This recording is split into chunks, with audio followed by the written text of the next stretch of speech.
Welcome to Sailing with the Jameses. We're the James family,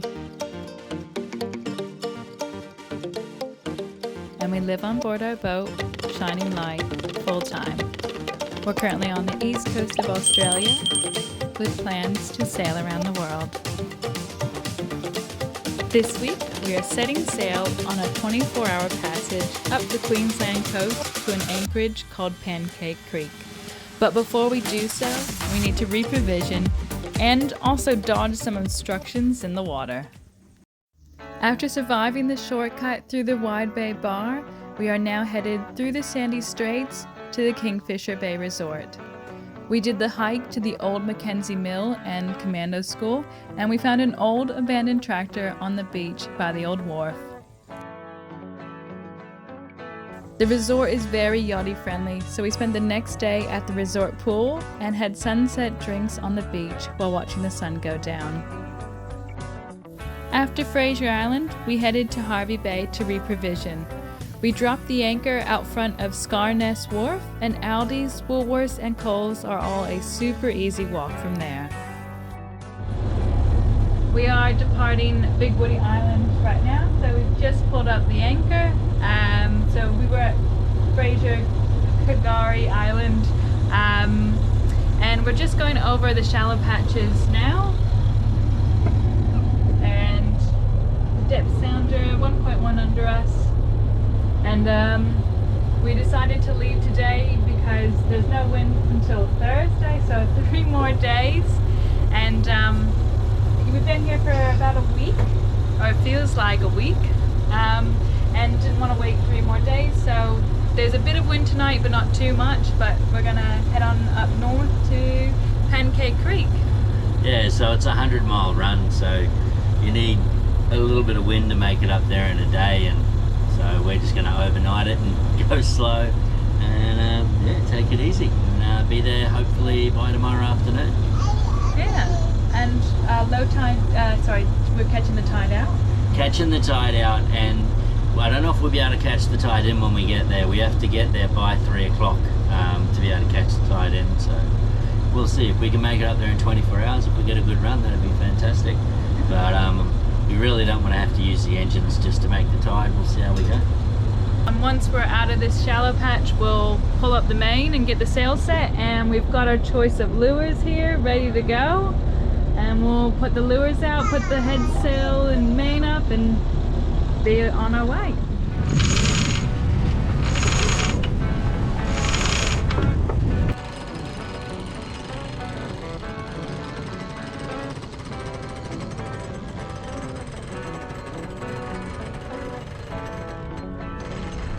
We've just dodged a buoy set back before. Sam saw it early, and Sam's now seen this one right there. We've just had to dodge that as well. And you said there's another set? There's another set up ahead that we're gonna dodge. I can't see them. So that's the, fourth? This is the 4th set we're passing. Then off the port sides, straight underneath my finger or above my finger, is another set. We're just sort of dodging buoys at the moment, crab pots. It's really good. It's during daylight, we can see them. So we'll be out of the sandbanks pretty soon. We've just set up all the lines for the screecher. We're going to be putting it out on the starboard side. Once we pass these sandbanks over here, we're going to turn to starboard. So we're just going past the sandbanks now, and once we're past, yeah, we'll turn starboard. Wind strength is about 9 knots, and this doesn't work, but the one on the top of the mast does, and the wind's coming from the port side, and we'll turn starboard so it's more on the port side. Set the screecher out, and then we'll turn the engines off, and we'll be sailing away. We think we're going to get into Pancake Creek late afternoon tomorrow, so sailing all through the night. Nothing on the lures yet, but we're hopeful. The red head is out on the rod over there, and the squid line is out over here. And we've just put the new, we got a tire, inner tube tire, for a little bit of bungee on that one, and we're both super hopeful because we're going out into the open ocean. Yeah. And maybe a tuna. Yeah, hopefully that'll be good. Any kind of fish that's legal, we're grateful for. And edible? Yeah, and edible. Yeah. So this one here is the screecher rope, and we'll get pulling it out.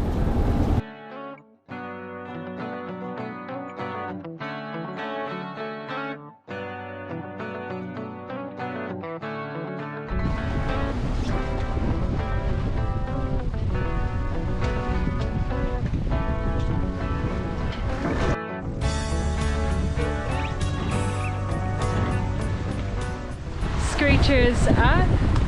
There's the sunset over there. The sun's just going down. Both engines have just been turned off. Wind strength is 7 knots, and we're going 5.5 knots. Woohoo! Wind predictions, we should be able to hold the screecher and the main all night. It's midday, day 2, on our way to Pancake Creek. We're just passing 1770 right now, and we've got the main up and the screecher out, goose winging it. And this morning we've caught 3 tunas. So on that rod there that has the red head on it, the Qantas lure, and this one also had a Qantas lure, and we've just changed it out for a deep diver. But we're just sort of cleaning up our mess from filleting and everything, and we're on track to make it to Pancake Creek this afternoon. Yeah. Might miss the tide. We just might miss the tide. Sailing quite beautifully. We're currently doing 5.1 knots with about 15 knots of breeze. 15 knots of true breeze, we got 6 knots of apparent, so yeah, work that out. So 12 knots true. We are arriving at Pancake Creek now. It's 3:30 in the afternoon on day 2, so 24 hours. We just started the engines, put the screecher away, and we still have the main up. And over here we have the rocks. We're going through the rocks right now, between all of them. And we've got like a whole bunch of company at the moment. There's a motorboat, there's another catamaran in the distance, and behind us is a monohull. So quite a bit of company for the next day or 2. Yeah, it's going to be awesome. Cups of coffee, here we go. I think we're both a bit jittery, we've had so much coffee. yeah, we are. But Charlie's down for her nap, and then she won't get up until probably we've dropped the anchor, so she'll wake up and we're at someplace new. And it's been a great run. Total number of fish, 3. 3 tunas. Absolutely delicious. The first one, we had some for lunch. The Qantas lure is the one that caught all of them. The other side didn't catch any. The Qantas lure, the third fish, we just threw it in after unhooking it from the second tuna. Threw it in, and I kid you not, less than 1 minute later it was reeling again, and we had just had the second fish on board, and we're like, oh my god, there's another one. So we're getting better at fishing, and the freezer is stocked full. So awesome trip. And we haven't been to Pancake Creek before, so this is going to be something exciting. So when we lived in a house, Sam couldn't care less about what our neighbors were doing unless their house was on fire. Then he'd care because he was a fireman. Now that we live out on the ocean, Sam takes notice about everyone's boat. All you need to do is start your engine, drop your pick near us, and Sam's like, what kind of sails do they have? Oh, nice bows. And for the past like 2 hours, there's been this really pretty very sexy looking catamaran with us with black mainsail, so a really, really nice mainsail. And yeah, we've just been watching it for a little bit, and we've got stabilizing binoculars. We've just been having a bet of what boat we think it is, and yeah, it's a bit funny now. Now it takes notice into neighbors. I find that today I noticed that I was looking way more behind me with the binoculars at the other boats than I was in front of me for what we were in. So yeah, that was a bit of a surprise. I've been looking out for ages, and I'm like, I better look in front as well to see what's going on. So yeah, you notice like everything from like reverse bows to how many head sails to what kind of sails. Everyone's boat's just really interesting. Yeah. We've sort of reversed roles. This boat here is what we're talking about. Black mainsail, white boat, and we just have been having a little bit of a chat what each one of us thinks it is, and it looks like they're going to the same anchorage, so we're gonna find out. And if you're watching this, we really like your boat. Thank you for watching. Don't forget to hit those like and subscribe buttons, and join us next week as we find out what's been happening to our refrigerator, and we tour the Bustard Head Lighthouse, filled with a rich history of murder and suicide.